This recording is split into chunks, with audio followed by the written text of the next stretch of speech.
Universidad Católica de Oriente. A la verdad, por la fe y la ciencia.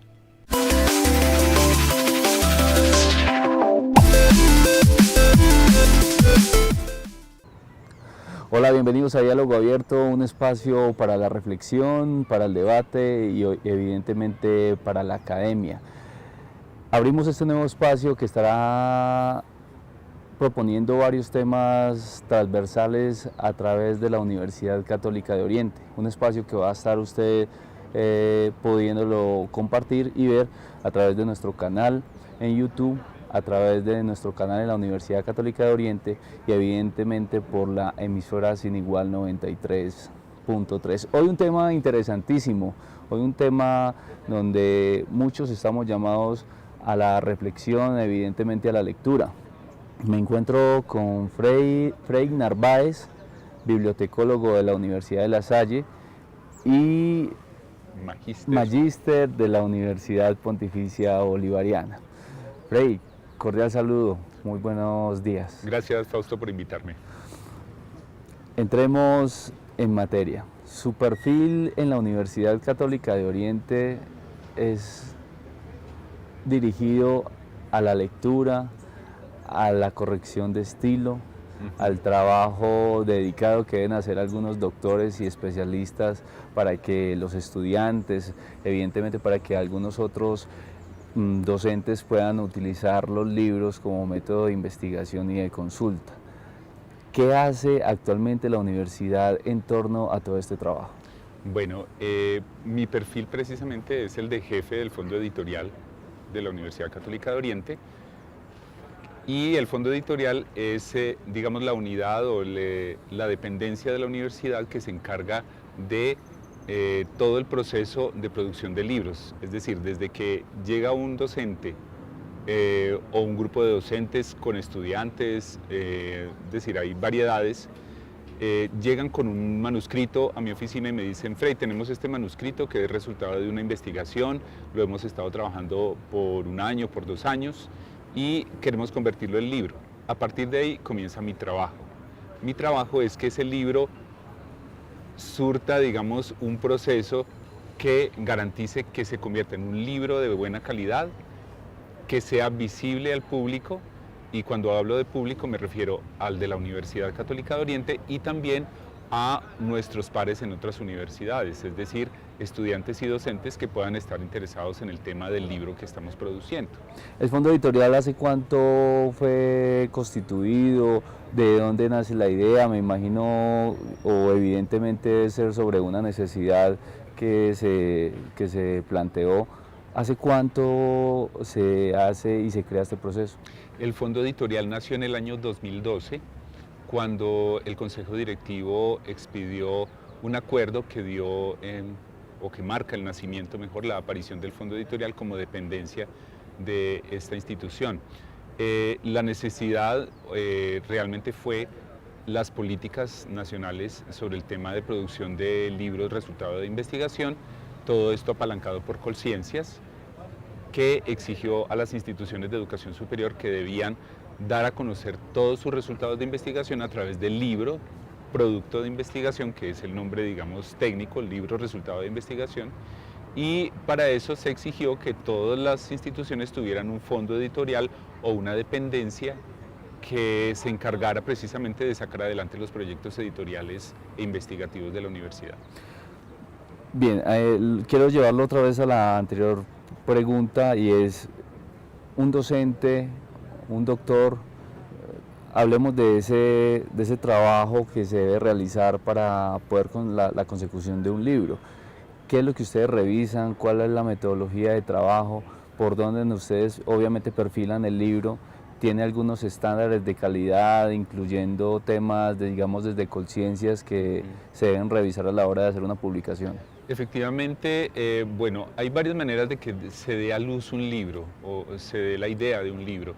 Primero puede ser que los grupos de investigación de la universidad están adelantando justamente una pesquisa o una investigación con miras a obtener necesariamente un resultado sobre su investigación. Ese resultado, según lo que expresa Colciencias, debe darse a conocer por medio de o más bien de dos maneras. Una es el libro resultado de investigación y otra es el artículo de investigación. Hay dos maneras de dar a conocer los resultados de investigación. Cuando se habla del libro, ahí entra mi papel, que es que yo tengo que apoyar a los grupos de investigación para que ellos den o materialicen mejor sus libros según lo tienen planeado y que estos libros realmente reflejen lo que ha sido su investigación. En cuanto a estándares de calidad, efectivamente, ya no solamente porque Colciencia lo exige, sino porque en el mundo académico ya actualmente es lo que se exige precisamente para garantizar que la investigación sea realizada de manera correcta y según los métodos válidos universalmente en cada área de investigación. Entonces, lo que se hace es que cada libro que llega al fondo editorial debe ser revisado por unos pares ciegos. El término par ciego significa que yo tengo que buscar otros especialistas en la materia que estamos analizando en otras instituciones, no en la UCO, sino fuera de la UCO. Ellos tienen que ser conocedores de la materia y ellos tienen que evaluar el libro sin saber quiénes son los autores. Y los autores no pueden saber quiénes son los que los están evaluando, por eso se llama sistema de doble ciego. Ni los evaluados saben quién los evalúa, ni el evaluador sabe a quién está evaluando. Eso garantiza también que no haya sesgos sobre la investigación o sobre precisamente los autores. Y ese es el estándar mínimo que se requiere. Deben ser dos pares también mínimamente. Y por otra parte, pues ya hay un proceso que es normal en todas las editoriales, que es la corrección de estilo, es decir, que haya una buena estructura gramatical, que esté bien el discurso, que la estructura sea lógica, aunque los pares normalmente contribuyen a eso, pero a veces un buen corrector de estilo también detecta fallas en cómo se ha redactado el libro, en si la estructura refleja realmente un discurso coherente. Y no solamente el tema pues, de la ortografía, la puntuación, las mayúsculas, no. También hay más allá un tema de discurso y un tema de expresión idiomática que debe ser correcta y que debe ser acorde a lo que el libro quiere mostrar. Colciencias, ¿qué exige para una publicación, digamos, que sale desde la universidad y que pueda perfilarse para otras universidades como materia de investigación? Lo que más exige es, aparte del cumplimiento de las evaluaciones, exige también que haya unos mínimos estándares bibliográficos, es decir, debe haber una información que refleje quiénes son las personas responsables en la universidad sobre estas publicaciones que han salido. Debe reflejarse también con mucha claridad qué grupo de investigación y qué investigación dieron origen a este libro que salió. Y por lo demás,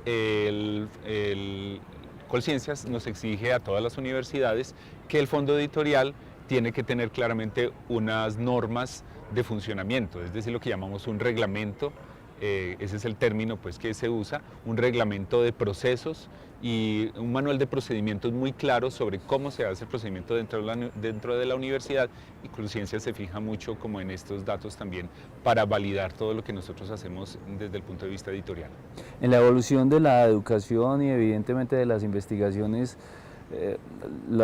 estas publicaciones no son las mismas de hace 40 años, la narración tiene que ser diferente, tiene que llegar el discurso a los estudiantes y evidentemente a los docentes. ¿Cómo lograr entonces que eso sea un método diferente de estudio? Sí, ahí hay varias cosas que tenemos que considerar.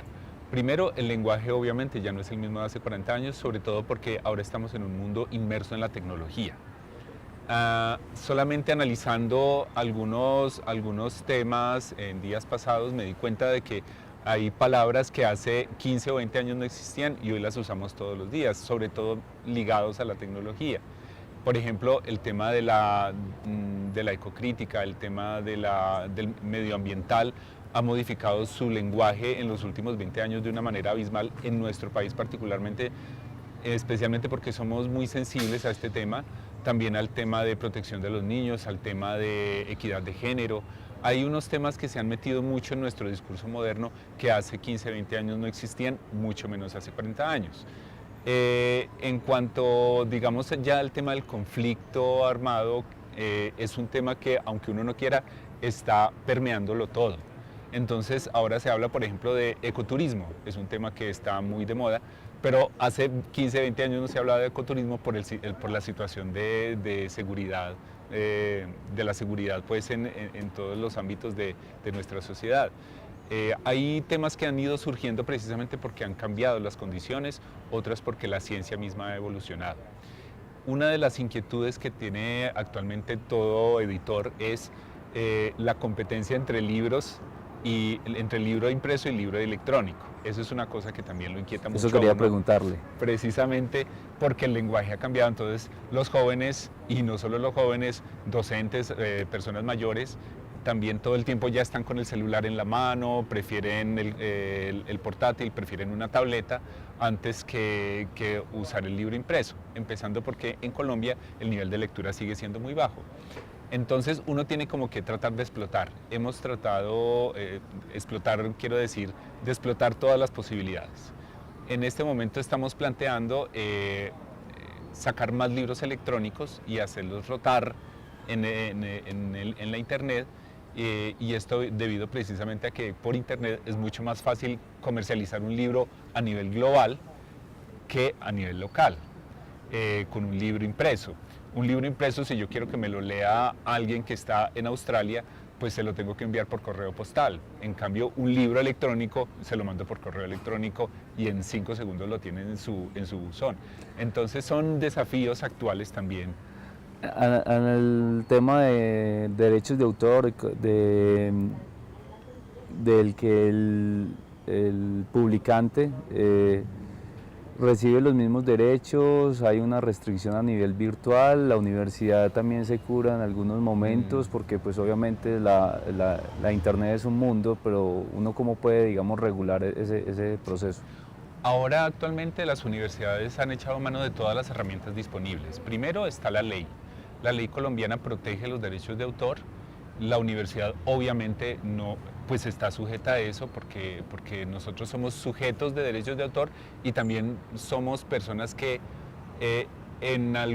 eventualmente podríamos transgredir esos derechos de otras personas. Esos casos lamentablemente en el mundo académico se han dado con mucha frecuencia, casos de docentes, incluso de directivos de otras instituciones que se han visto envueltos en temas de violaciones a los derechos de autor.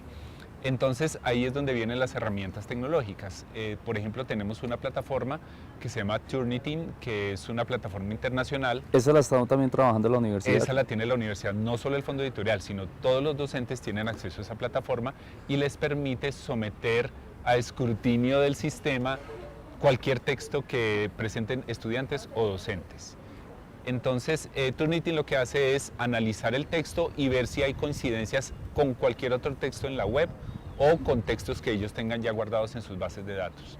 Esa es una manera de verificar que no se están violando los derechos de autor de otra persona al producir un texto específico. En el tema de las publicaciones, ¿hay algunas librerías que les interesa tener alguno de estos libros? ¿Hay algunas librerías que, digamos, hacen la petición de tener algún libro interesante que la universidad haya publicado, ya sea desde el contexto de conflicto, posconflicto o simplemente de investigación que la universidad haya trabajado? Hemos recibido, bueno, actualmente los libros nuestros están visibles en los sitios habituales o en los canales habituales con los que cuenta la universidad, que son Fundabuco, que tiene también un espacio para librería, y la librería de la universidad que se llama Voz y Palabra, que está en el centro de Río Negro. Aparte de eso, hemos logrado hacer algunos acuerdos con otras universidades. La Universidad Pontificia Bolivariana, la librería, tiene algunos de nuestros libros, la Universidad de AFIT, la Universidad de Medellín y una librería de Medellín que se llama Gramata. Ellos tienen libros nuestros. Aparte de eso, ha habido instituciones puntuales que nos han pedido algunos de nuestros libros. A veces son los mismos municipios porque hay temas que, como tocan a la región, les interesa a los municipios, entonces los alcaldes o gente pues de los gobiernos municipales nos llaman y nos dicen: oiga, ustedes sacaron este libro y a nosotros en nuestro municipio nos interesa porque estamos adelantando tal programa, tal proyecto en el que su libro aplica perfectamente. Eso se da con mucha frecuencia y es, digamos, una de las cosas que más nos hace mover los libros de la Universidad Católica de Oriente, y realmente nos gusta porque significa que sí está surtiendo algún efecto en la región lo que nosotros hacemos. Bien, retornemos nuevamente al tema de la narración. de cómo se deben narrar estos libros. Me quiero devolver ahí porque lo dijiste ahora, hay algunos momentos que palabras que ya se deben utilizar o se deben de aplicar en algunos conceptos, en algunos libros. La Real Academia de la Lengua pues obviamente también entra y participa, asumo yo, en alguna de las lecturas.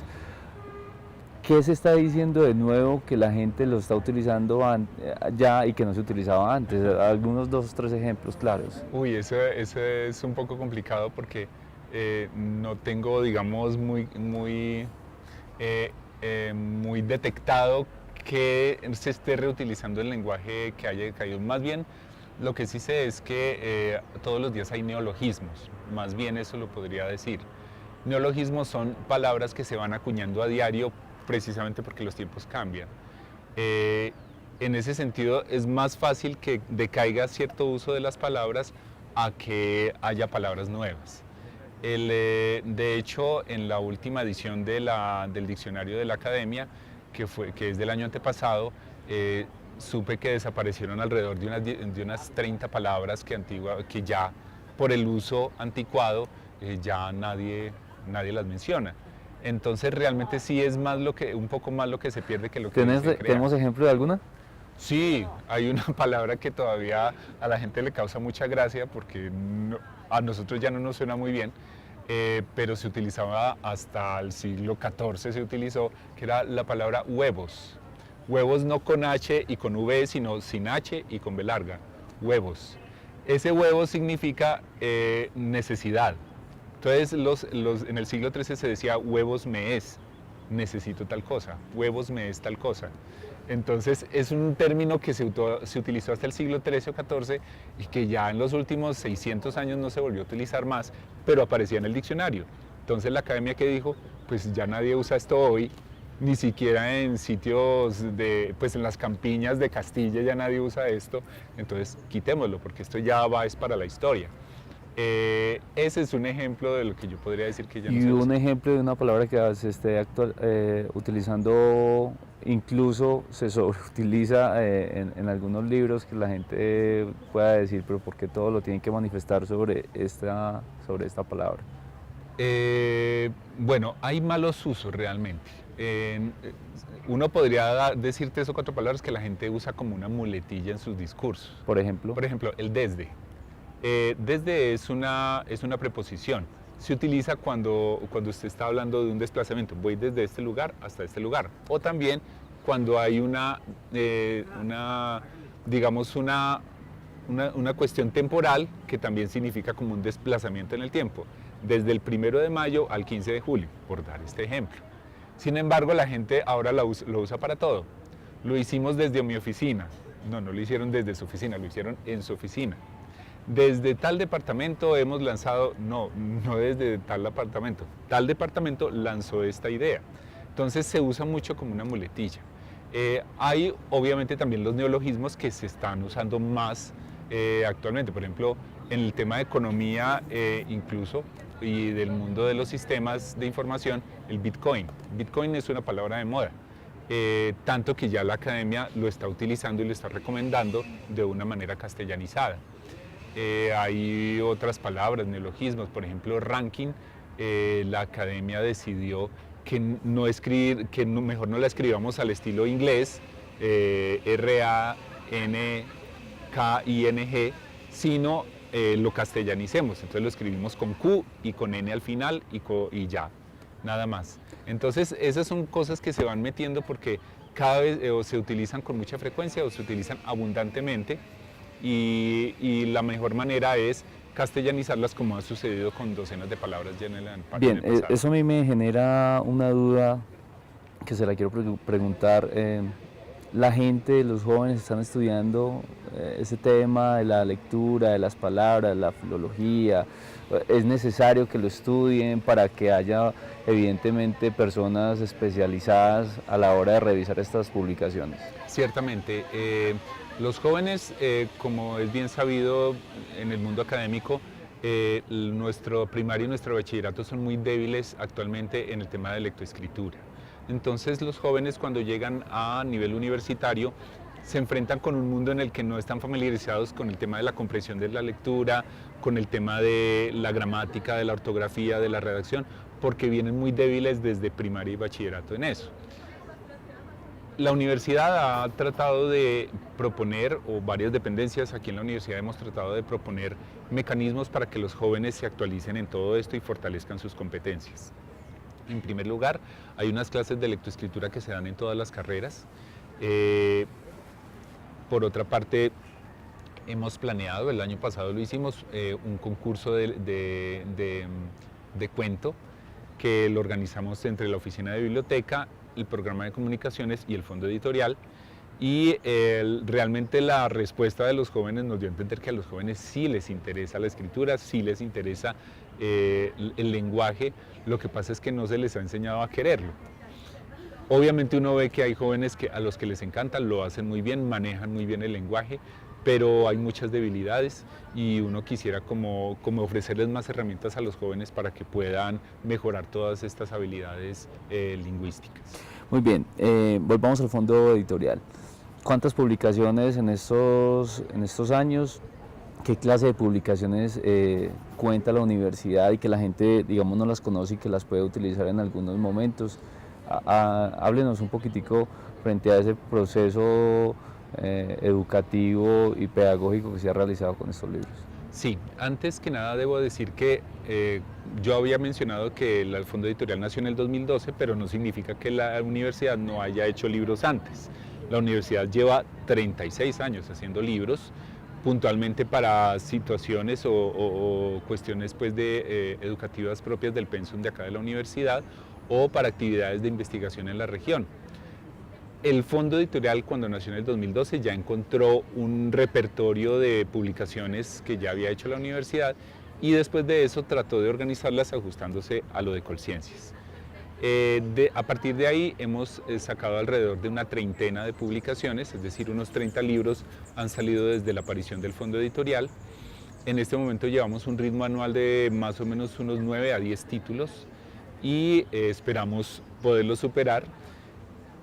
La idea es que a partir de eso también nosotros pues estamos haciendo o promoviendo entre los docentes la idea de que tienen que producir unos libros que también sean asequibles para los estudiantes, que puedan ser utilizados en clase y a partir de eso hemos tenido la idea de que produzcamos libros que sean más didácticos, no solo de investigación, que también deben salir, sino también didácticos. Entonces estamos manejando una serie de líneas de libros de enseñanza que pueden ser o deberían ser utilizados por los docentes en sus materias de estudio aquí en la universidad. Hay muchos medios de comunicación y digamos muchos temas, el tema de libros que también han migrado a algunas nuevas tecnologías. La universidad también está llamada a migrar a algunas nuevas tecnologías, a hacer Sí. Algo más virtual, algo más concreto con los libros y que la gente también evidentemente los llame o les dé curiosidad mínimamente de saber qué hay ahí. Es verdad. En este momento estamos buscando un acuerdo con una distribuidora de libros por internet. Y esta distribuidora no solamente pone los libros en internet a la venta, sino que además los convierte a distintos formatos, por ejemplo para Kindle, en PDF, bueno, y hay otros formatos que también circulan por internet de libros. Entonces, que esta distribuidora nos ayude a transformar estos libros a estos formatos de manera que podamos alcanzar un número más amplio vía web, que sería una cosa ideal y además porque eso nos facilitaría que personas de otros países tengan acceso a nuestras publicaciones. Bien, quiero preguntarle cuánto cuesta un libro, cuánto cuesta hacer un libro en el papel, en la portada, no me haga sacar, que veo que es costoso. ¿Cómo es eso? Y a veces la gente también tiene que entender eso para poder que su libro sea publicado porque tiene evidentemente unos gastos. Hay unos gastos y ese es, digamos, el fundamento de los derechos de autor que uno trata de defender mucho. Y es que detrás de cualquier libro hay todo un equipo de personas que ha trabajado durante varios meses haciéndolo. No está solo el autor. Después del autor vienen unos evaluadores, Después de esos evaluadores viene un grupo de editores, sea uno o dos editores que han pasado el libro, que se han encargado de que ese libro se mueva entre las distintas personas que deben ver el libro. Aparte de eso, hay unos correctores de estilo, hay unos diseñadores, hay unos impresores. En este momento, hacer un solo libro, me puede costar a mí, digamos un libro de este tamaño, me puede costar a mí 15 a 20 mil pesos por libro. Entonces, normalmente la gente le dice a uno, ay, ve ese libro, ¿por qué tan caro? Porque este libro a mí me costó 15 a 20 mil pesos hacerlo, más unas horas de trabajo que yo me gasté, que la universidad me está pagando por eso, pero digamos que es un costo en que incurrió la universidad. Entonces, hay un grupo de personas que ha trabajado su tiempo, su dinero para que este libro salga a la luz, y eso, digamos, es lo que está incluido en el costo de un texto. Por eso a veces son costosos. Ya vienen otras variables, como por ejemplo si es de colores, si es solamente en negro, si es fotografía, si hay fotografías incluidas, si es un papel más fino, si es un papel no tan fino. Ese tipo de variables también hace que se abaraten o se aumenten los costos en una publicación. ¿Cuáles de las publicaciones han sido exitosas para la universidad? Si podemos hablar de algunos libros. Pero antes de que me responda esa pregunta, pues yo tengo unos libros en mi mano, Sí. usted tiene otros. Usted los quiso traer porque me imagino son representativos para la universidad. Mujer y Soledad, de Paula Cristina Ríos Zapata y Nora Elena Londoño Arredondo.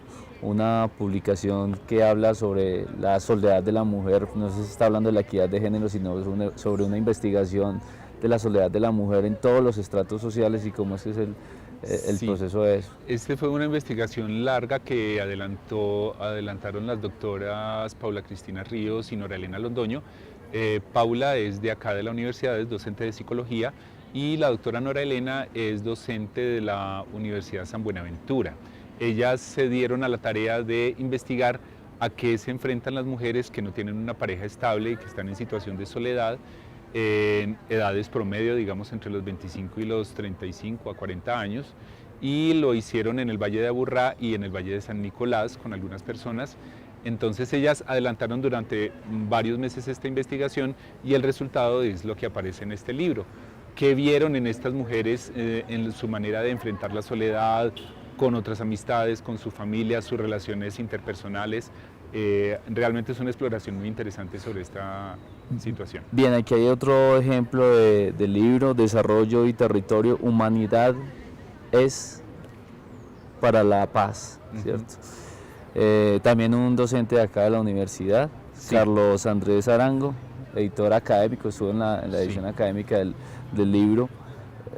¿Qué cuenta este libro? Este libro, por ejemplo, tiene fotografía, hay unas estadísticas y evidentemente sí. hay unas narraciones y unos pensamientos muy claros. El libro recopila varias investigaciones realmente. Lo que hace el profesor Carlos Arango junto con el profesor Edgar Calderón es recopilar distintas investigaciones en varias áreas del conocimiento. Ahí van a encontrar temas de gerontología, de comunicación, de psicología, y ellos lo que hacen es recopilar esto y armar un libro a partir de estas investigaciones, y el tema transversal es la paz, cómo el conflicto y cómo este tema de la paz y del posconflicto están transversalizando todas las actividades en nuestra región.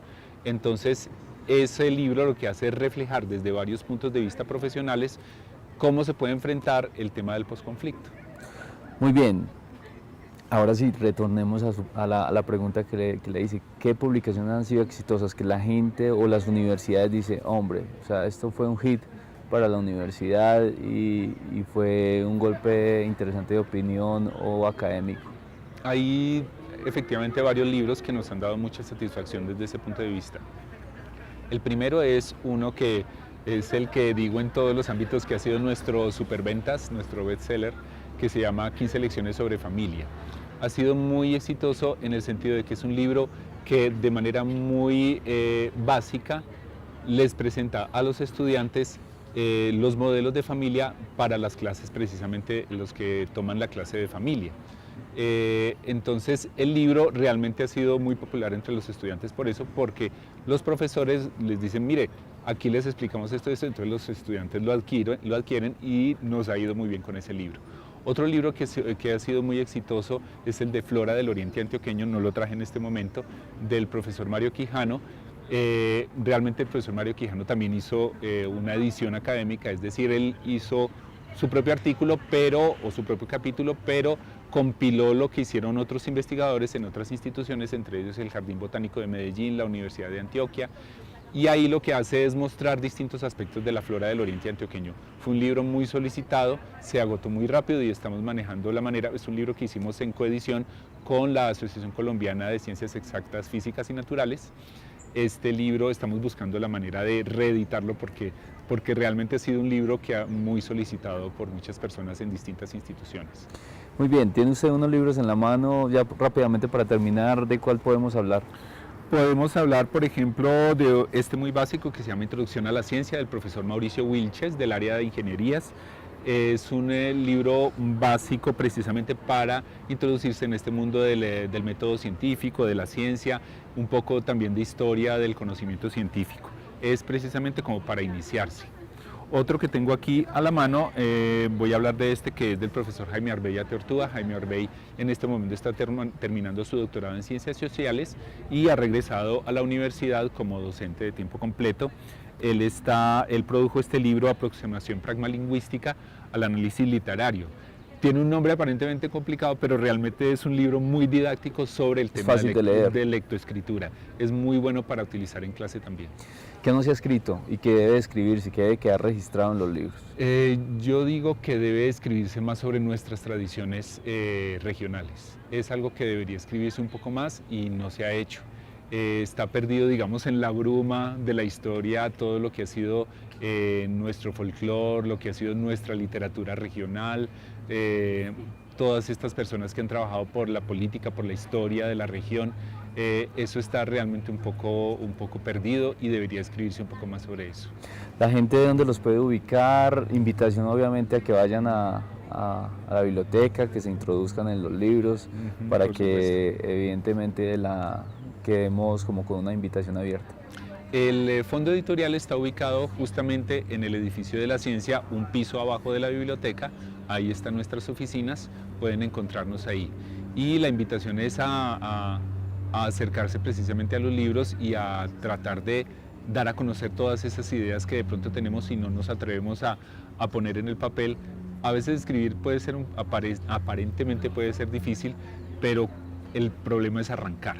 Eso es cuestión de práctica. La escritura también es una cuestión de práctica, de escribir mucho e ir uno tomándole confianza para llegar a tener cierta habilidad en el manejo de la escritura. Un ciudadano de a pie puede ingresar, digamos, al fondo editorial, un ciudadano de a pie puede ingresar, digamos, a algún libro interesante que vio en este programa y que le parece adecuado conocerlo. Eso quisiéramos, pero en este momento estamos enfocados solamente en las producciones internas de la universidad y en las relaciones con otras instituciones. Pero eso no quiere decir que no puedan acceder a los libros. Eso no quiere decir que ellos no puedan acceder a los libros, pero sí para nosotros, como no somos editorial comercial, claro, no es tan fácil el tema de sacar un libro de literatura, de poesía, de personas externas a la universidad y comercializarlo. No es realmente la línea de trabajo que tenemos en este momento. Freddy, ha sido un verdadero placer hablar con usted, hombre. Muchísimas gracias. Y a ustedes a leer. Esto fue Diálogo Abierto.